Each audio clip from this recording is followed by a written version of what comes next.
গ্রীষ্মের তীব্র দাবদাহে প্রায় বাইরে থেকে আসার পর শীতলতা পেতে ১৬ ডিগ্রির সর্বনিম্ন তাপমাত্রায় এয়ার কন্ডিশনার চালু করা হয়।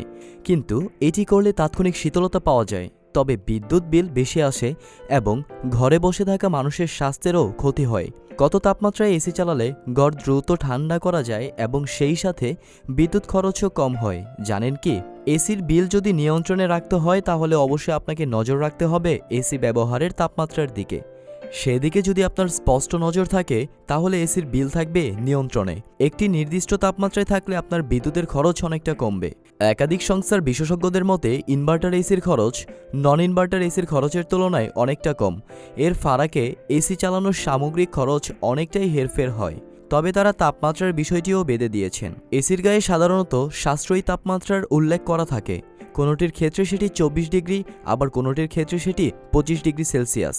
এর ফলে সারা বছরে ৬ থেকে ৭ হাজার টাকা খরচ কম হতে পারে আপনার। বাইরে গরম পড়লেই খুব কম তাপমাত্রায় এসি চালানোর অভ্যাস আপনাকে ছাড়তে হবে, তাতে আপনার লাভই হবে। এসি নিয়মিত রক্ষণাবেক্ষণ করাও একান্ত জরুরি। নিয়মিত এসি পরিষ্কার করা, দরজা জানালা বন্ধ রাখা একান্তই দরকার। এছাড়া গরমের মরশুমের আগে ও পরে একবার করে এসি ক্লিন করে নেওয়া উচিত, তাতে দীর্ঘমেয়াদে লাভ হয়। এসির মধ্যে কোনো দাহ্য বস্তু ব্যবহার না করাই ভালো। সিগারেট খাওয়াও এসির মধ্যে উচিত নয়। এই দিকগুলো খেয়াল রাখলে আপনার এসি ভালো চলবে।